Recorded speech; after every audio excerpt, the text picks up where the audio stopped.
வந்து +2 படிக்கிற ஸ்டூடெண்ட்ஸ் வந்து பார்த்தோம் அப்படின்னா +2 கம்ப்ளீட் பண்ணிட்டு ஹையர் ஸ்டடீஸ் வந்து டாப் லெவல் காலேஜில் படிக்கணும் அப்படின்னா என்ன கோர்ஸ்க்கு என்ன மாதிரி என்ட்ரன்ஸ் எக்ஸாம் கண்டக்ட் பண்ணுறாங்க அப்படிங்கிறத இந்த ஷார்ட் வீடியோவில் வந்து நம்ம பார்க்கலாம்.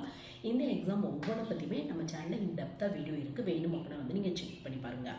ஸோ ஃபஸ்ட்டு வந்து பார்த்தோம் அப்படின்னா +2 முடிச்சவங்க படிக்கிற ஒரு ஹை கோர்ஸ் அப்படின்னு எடுத்துட்டோம் அப்படின்னாவே MBBS தான் வந்து சொல்லுவாங்க. ஸோ MBBSக்கு நீட் எக்ஸாம் தான் அப்படின்னு மோஸ்ட்லி எல்லாத்துக்குமே தெரிஞ்சிருக்கும். ஸோ நம்ம அடுத்த கோர்ஸில் வந்து நம்ம பார்க்கலாம். ஸோ நெக்ஸ்ட் வந்து இன்ஜினியரிங்க்கு அப்புறமா நிறைய ஸ்டூடெண்ட்ஸ் வந்து சூஸ் பண்ணுறது மெடிக்கலுக்கு அப்புறமா நிறைய ஸ்டூடெண்ட்ஸ் சூஸ் பண்ணுறது இன்ஜினியரிங் தான் வந்து சூஸ் பண்ணுவாங்க. ஸோ இன்ஜினியரிங்கான என்ட்ரன்ஸ் எக்ஸாம் அப்படின்னு எடுத்துட்டோம் அப்படின்னா நிறைய என்ட்ரன்ஸ் எக்ஸாம் இருக்குது. முக்கியமாக டாப் IIT NIT மாதிரியான காலேஜில் படிக்கணும் அப்படின்னா JEE main JEE advance exams வந்து கண்டக்ட் பண்ணுறாங்க உங்களுக்கு.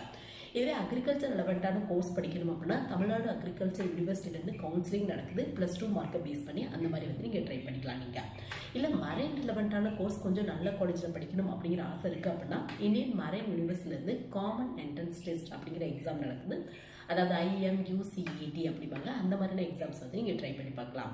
இல்லை எனக்கு ஃபேஷன் டிசைன் கொஞ்சம் நல்ல காலேஜில் இந்த பேச்சுலர் ஃபேஷன் டிசைன் இல்லை வந்து பார்த்தோம் அப்படின்னா இந்த ஃபேஷன் ரிலவெண்ட்டான ஒரு UG கோர்ஸை கொஞ்சம் நல்ல காலேஜில் படிக்கணும் அப்படின்னா NIFT அப்படிங்கிற நேஷனல் லெவல் எக்ஸாம் நடக்குது. ஸோ அந்த மாதிரியான எக்ஸாம்ஸ் வந்து நீங்கள் ட்ரை பண்ணி பார்க்கலாம். ஸோ இந்த எக்ஸாம்ஸ் ஒவ்வொன்றை பற்றியுமே நம்ம சேனலில் இன்டெப்த்தாக சிலபஸ் எப்படி இருக்கும், எப்போ எக்ஸாம்